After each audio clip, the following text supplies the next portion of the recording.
Selamat pagi saudara-saudaraku di seantero Republik Indonesia.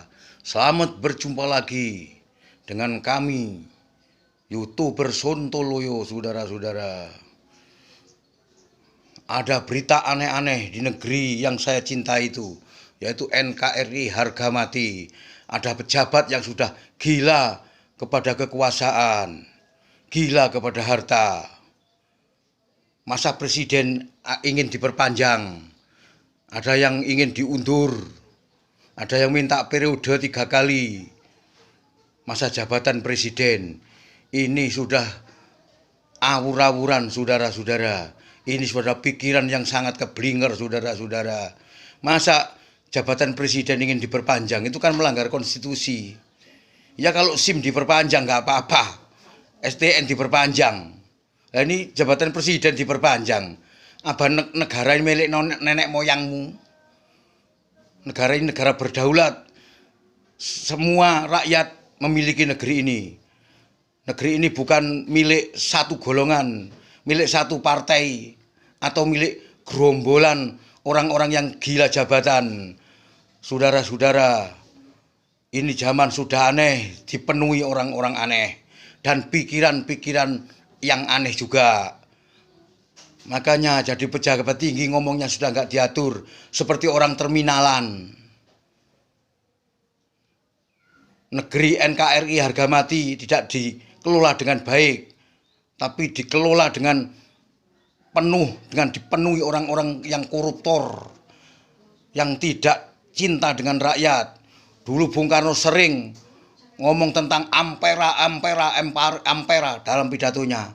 Tapi sekarang tidak ada pejabat yang ngomong tentang ampera, yaitu amanat penderitaan rakyat. Sekarang sudah tidak ada lagi pejabat yang ngomong seperti itu. Yang diomongkan hanya kekuasaan diperpanjang, pemilu diundur. Ini sudah awur-awuran. Itu menunjukkan bahwa orang-orang yang di atasan adalah orang-orang yang gila hormat, gila kekuasaan, gila akan kekayaan. Makanya kalau ingin presiden ini diperpanjang lagi, atau ingin ada menteri-menteri ingin jadi menjabat lagi di tahun akan datang, ya menteri itu suruh nyalonkan presiden, Siapa tahu nanti kalau menang kan bisa berkuasa lagi di negeri ini.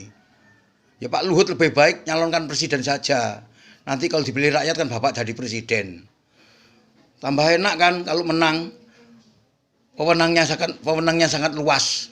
Bapak tidak di bawah perintah Pak Jokowi. Gitu saja Pak Luhut, ini solusi yang terbaik.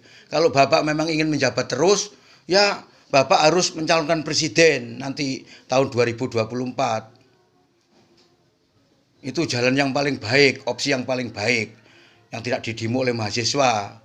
Kalau Bapak masih ngotot saja ingin presiden 3 periode, ya masyarakat dan rakyat tidak terima. Ini kan sudah dagelan nggak lucu. Ini omongan terminalan ini. Makanya Bapak Luhut kan banyak uangnya. Nanti 2024 Bapak nyalonkan presiden. Siapa tahu jadi. Kan enak Bapak jadi presiden. Bisa menurunkan minyak nanti. Siapa tahu lebih baik Bapak jadi presiden daripada jadi menteri sekarang ini. Mungkin Bapak wewenangnya kurang luas. Nanti minyak bisa turun, sembako turun, BBM turun.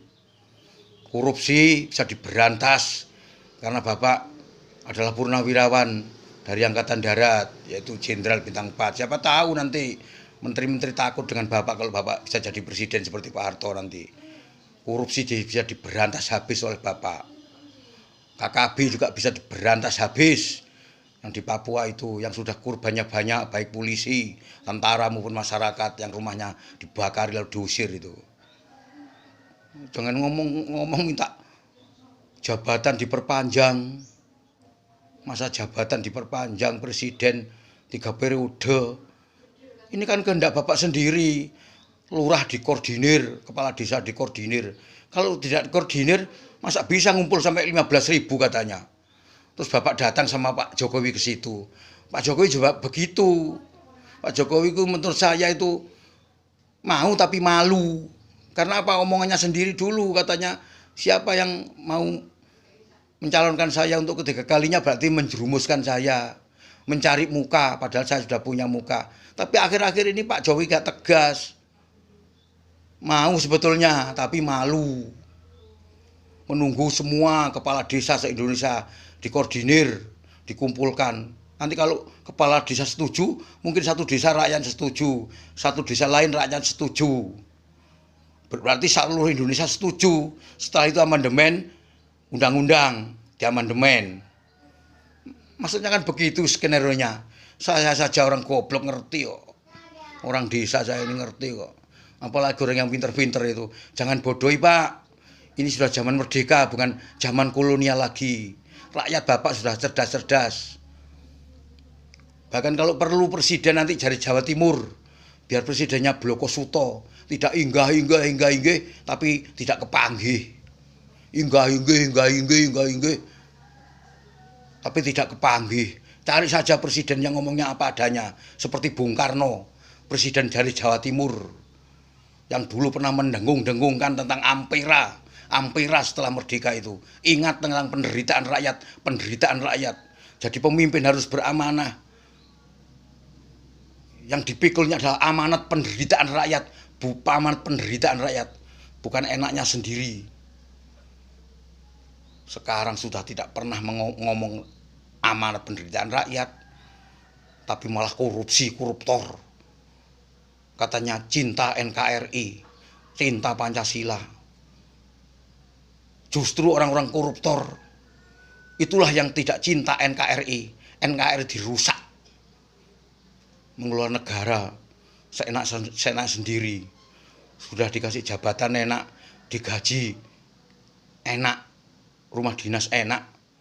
Masih saja koruptor. Dasar maling. Gerombolan maling. Mana sekarang? Ayo Bu Mega. Anak Bung Karno sekarang dihidupkan lagi amanat penderitaan rakyat. Biar ingat, rakyat masih menderita sekarang meskipun merdeka. Bung Karno pernah mengatakan, penjajahan belum selesai, kata Bung Karno. Hanya berganti baju. Itu kata Bung Karno. Bu Mega, Bapak Anda sendiri mengatakan begitu. Saya ingat pidatonya, saya ini pendukung Bung Karno. Makanya Bu Mega harus menirukan bapaknya, harus meniru perilaku bapaknya. Karena Bu Mega lah satu-satunya anaknya yang terjun ke politik, yang praktis, yang serius, yang lain nggak serius terjun ke politik. Mana sekarang amanat penderitaan rakyat sudah tidak pernah diucapkan, apalagi yudikatif sekarang. Tukang merekayasa hukum. Hukum bisa diintervensi oleh kekuasaan. Dan diduga hukum bisa disuap sekarang. Disogok, Mahkamah Agung bisa disogok sekarang. Diduga bisa disogok.